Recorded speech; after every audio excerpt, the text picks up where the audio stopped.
Halo, assalamualaikum warahmatullahi wabarakatuh. Mudah-mudahan sehat selalu lahir dan batinnya Bapak Ibu yang hebat. Video kali ini akan sharing bagaimana membuat rancangan harian kinerja atau RHK pada platform Merdeka Mengajar. Seperti yang kita tahu, berdasarkan Perdirjen nomor 7607 tentang pengelolaan kinerja pegawai pada platform Merdeka Mengajar, maka pegawai seluruh guru dan kepala sekolah membuat rencana kinerja atau sasaran kinerja pegawai pada platform Merdeka Mengajar. Hal ini didasari karena adanya Permenpan RB nomor 6 tahun 2022 tentang pengelolaan kinerja pegawai, di mana sasaran kinerja pegawai ditentukan oleh dua indikator, yaitu hasil kinerja dan perilaku kinerja, sehingga kita mengenal ada yang disebut dengan 9 kuadran. Apabila hasil kinerjanya di bawah ekspektasi dan perilaku kerjanya di bawah ekspektasi, maka berarti akan berada di kuadran 1 dengan predikat sangat kurang. Namun apabila hasil kinerja sesuai dengan ekspektasi atasan dan perilaku kinerja sesuai dengan ekspektasi atasan, maka akan ada di kuadran 4, yaitu kategori baik. Namun apabila hasil kinerja berada di atas ekspektasi atasan dan perilaku kinerja berada di atas ekspektasi atasan, maka akan ada di kuadran 9, yaitu kategori sangat baik. Dan indikator penilaian ini yang diterapkan juga pada penentuan predikat sasaran kinerja pegawai pada platform Merdeka Mengajar. Jadi dilihat dari praktek kinerja dan perilaku kinerja. Sedangkan untuk pengembangan diri itu sebagai pertimbangan saja. Nah, jadi Bapak Ibu mohon fokuskan untuk dalam sasaran kinerja pegawai itu adalah pada praktik kinerja dan perilaku kinerja dengan indikator berakhlak. Pengembangan diri sebagai salah satu indikator yang dipertimbangkan. Meskipun pengembangan diri ini merupakan salah satu indikator yang akan mempengaruhi hasil kinerja kita atau praktik kinerja kita. Dengan adanya sasaran kinerja pada PMM ini juga merupakan salah satu implementasi dari Permenpan RB nomor 1 tahun 2023 bahwa untuk penentuan angka kredit pegawai yang sekarang disebutnya sebagai PAK integritas, itu diantaranya ditentukan dari predikat kinerja tahunan. Sehingga apabila Bapak Ibu berada pada golongan ahli pertama dan sasaran kinerja tahunannya itu berpredikat baik, maka pada tahun itu akan mendapatkan nilai angka kredit sebesar 12,5. Namun apabila predikatnya sangat baik, maka berarti koefisien per tahunnya akan mendapatkan 18,75. Sehingga diharapkan 3,5 tahun pegawai dapat melakukan kenaikan pangkat secara otomatis. Dan hal ini tentunya membantu kita sebagai Bapak Ibu guru tidak direpotkan lagi dengan adanya pengumpulan administrasi. Bapak Ibu seperti biasa masuk ke www.kemdikbud.go.id, maka akan muncul kotak dialog untuk login, dan apabila sudah memasukkan email belajar ID dan passwordnya dengan benar, maka kita akan masuk pada halaman beranda platform Merdeka Mengajar. Nah, di sini ada menu-menu yang dapat kita gunakan, mulai dari pelatihan mandiri, komunitas, seleksi kepala sekolah, refleksi, LMS, pengelolaan kinerja. Sedangkan untuk kelompok menu mengajar, di sini ada CP atau ATP, perangkat ajar, assessment, dan kelas. Dan inspirasi yang dapat kita gunakan sebagai motivator atau inspirasi dalam pembelajaran. Di sini diantaranya ada video inspirasi, bukti karya, dan ide praktik. Untuk membuat rencana harian kinerja, kita pilih menu pengelolaan kinerja, sehingga muncul seperti ini. Apabila Bapak Ibu baru mengakses halaman ini, maka di sini akan muncul menu mulai, ya, bukan menu lanjut rencanakan kinerja. Nah, silakan Bapak Ibu klik menu mulai, kemudian akan ada konfirmasi data. Pastikan bahwa data Bapak Ibu itu adalah benar. Di antaranya adalah untuk pangkat dan pangkat atau golongan. Kemudian diklik data sesuai jika memang data sudah sesuai. Maka berikutnya Bapak Ibu akan masuk pada menu membuat perencanaan kinerja, ya. Karena untuk membuat SKP di sini ada 5 langkah yang harus kita lakukan, yaitu yang pertama membuat praktik pembelajaran atau menentukan rencana praktik pembelajaran, yang kedua pengembangan kompetensi, yang ketiga itu menentukan tugas tambahan, dan yang keempat itu merencanakan perilaku kinerja. Dan apa yang kita sudah isi nanti akan ada pada rangkuman. Pada praktik pembelajaran, di sini kita harus memilih salah satu indikator yang menjadi fokus peningkatan kinerja kita. Seperti kita tahu bahwa SKP yang kita buat itu merupakan intervensi dari SKP pimpinan. Nah, SKP yang kita buat pada PMM ini berdasarkan perolehan atau rekomendasi yang ada pada rapot pendidikan. Sehingga apabila pada rapot pendidikan tersebut terdapat indikator yang belum mencapai nilai mahir atau cakap, artinya yang masih berwarna merah atau orange, maka otomatis pilihan indikator yang ada ini adalah indikator yang mengacu pada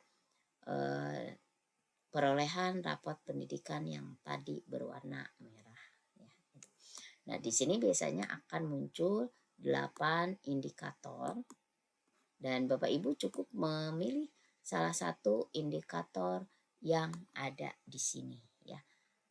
Misal untuk sekolah kami, indikator di rapot pendidikan yang masih berwarna orange itu adalah kualitas pembelajaran, gitu.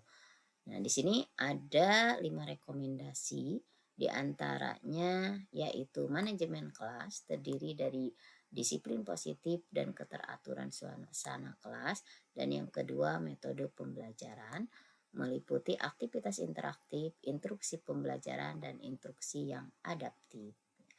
Misal kita pilih saja, atau tadi kita memilih salah satu aja dari indikator yang ada ini. Misal saya memilih penerapan disiplin positif, kemudian berikutnya untuk melanjutkan ke pengembangan kompetensi, kita klik tombol ke pengembangan kompetensi.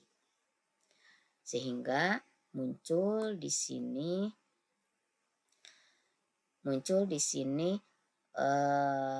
form untuk pengisian pengembangan kompetensi. Nah, kita sebagai pegawai diharapkan memiliki minimal 30 poin per semester untuk memenuhi ekspektasi atasan. Jadi sesuai dengan ekspektasi atasan itu adalah 32 poin. Nah, sehingga apabila dengan 32 poin juga itu sudah sesuai dengan ekspektasi atasan. Dan POM ini yang merupakan POM yang dijadikan pertimbangan untuk menentukan nilai SKP, bukan yang menjadi fokus penilaian atasan terhadap kita. Karena yang menjadi fokus penilaian atasan terhadap kita yaitu poin tadi, praktik pembelajaran dan perilaku kinerja. Nah, kita bisa milih di sini disesuaikan dengan kira-kira kita akan mengikuti kegiatan apa sih untuk mendapatkan 30 poin ini. Ya, misal kita akan mengikuti pelatihan mandiri pada platform Merdeka Mengajar. Maka berarti Bapak Ibu bisa memilih meningkatkan kompetensi melalui peran sebagai peserta pelatihan mandiri sesuai dengan model kompetensi guru, kepala sekolah, dan atau pengawas. Nah, satu kegiatannya, satu sertifikatnya itu bernilai 8 poin. Berarti di sini bukti dukungnya itu adalah sertifikat satu topik itu adalah 8 poin. Nah, apabila kita hanya menentukan target kualitasnya satu kegiatan, berarti kita baru dapat 8 poin. Ini pun jika sertifikatnya itu kita peroleh ya. Berarti artinya kita kurang 24 poin lagi. Nah, Bapak Ibu bisa memilih target kualitas di sini disesuaikan. Misalkan mau mengikuti kegiatan pelatihan mandiri pada PMM itu sebanyak 2 kegiatan sehingga diperoleh 16 poin. Karena kurang lagi 16 poin, maka kita tambah aktivitas yang lain. Misalkan kemungkinan kita bisa mengikuti kegiatan seminar. Misalkan sebanyak kalau dihitung per bulan 1 berarti 4 kegiatan, berarti jadi 16. Sehingga kita lihat di sini total poin yang kita peroleh itu menjadi 32 poin. Namun jika Bapak Ibu ingin menambahnya, berarti bisa menambah dengan yang memungkinkan di sini ya. Nanti bukti dukung untuk kegiatan seminar itu adalah sertifikat. Berarti kita harus mendapatkan sertifikat dan untuk syarat sertifikatnya juga itu dalam sertifikat diantaranya terdapat logo, terdapat nama kegiatan, terdapat nama yang bersangkutan, kemudian penyelenggaranya itu siapa dan tanda tangan ya. Karena di sini dalam pengembangan diri itu sudah memenuhi poin 32, maka kita lanjutkan ke tugas tambahan.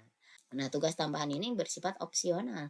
Artinya kalau Bapak Ibu memiliki tugas tambahan sebagai wakil kepala sekolah, sebagai wali kelas, sebagai koordinator, sebagai pembina ekstrakurikuler ya berarti bisa ditambahkan di sini. Namun jika tidak ada tugas tambahan ya berarti tidak usah mengisi menu ini. Misalkan tugas tambahan di sini adalah sebagai wali kelas. Di sini ada sebagai wali kelas, sebagai penilai PKG dan yang lainnya. Bisa Bapak Ibu lihat di sini. Apakah tugas tambahan sebagai wali kelas, maka kita pilih ya gitu. Namun di sini tidak ada poinnya gitu. Berikutnya kita ke perilaku kinerja. Dan perilaku kinerja ini adalah poin yang kedua yang menjadi penilaian atasan terhadap kita. Dalam perilaku kinerja ini kita harus memilih indikator dan perwujudan perilakunya. Dan ini disesuaikan dengan pribadi kita sendiri. Yang mau kita pilih itu yang poin yang akan menjadi penilaian atasan terhadap kita itu apa. Misalkan untuk indikator perilaku, di sini biasanya ada 3 ya, kita tinggal memilih salah satu aja. Misalkan kita pilih bersifat ramah kepada peserta didik dan yang lainnya. Nah, bersifat ramah itu bagaimana cara menerapkan perilakunya? Misalkan dengan mengucapkan salam dan sapa dengan sikap ramah. Kemudian, nah itu untuk yang berorientasi pelayanan. Yang kedua, akuntabel.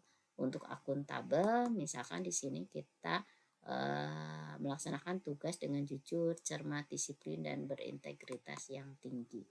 Kemudian berikutnya, bagaimana menerapkannya? Menerapkannya diantaranya melaksanakan pekerjaan sesuai bertanggung jawab atas hasil kinerja yang dilakukan dan bersedia dievaluasi.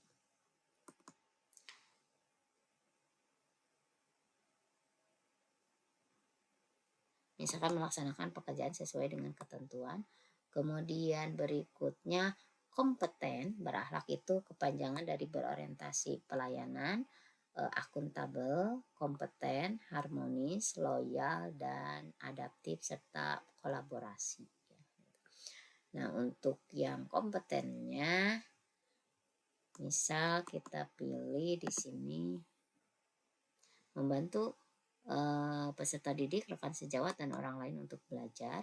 Bagaimana untuk merealisasikannya dengan diantaranya memfasilitasi proses berbagi pengetahuan ya, atau memberi kesempatan orang lain untuk menyampaikan pendapat. Udah aja ini. Kemudian harmonis, untuk aspek harmonis diantaranya menghargai setiap warga pendidikan apapun latar belakangnya. Sedangkan menerapkannya yaitu dengan menjaga hubungan yang baik antara rekan kerja ya. Kemudian sedangkan untuk yang loyal diantaranya misalkan menjaga nama baik satuan pendidikan dan bagaimana Anda akan menerapkan perilaku tersebut dalam kehidupan, diantaranya adalah bersikap dan berperilaku melindungi nama baik serta citra satuan pendidikan. Kemudian adaptif, perilaku yang akan diterapkan itu atau yang difokuskan adalah menyesuaikan diri dengan cepat. Kemudian bagaimana menerapkannya, diantaranya kemudian kolaboratif,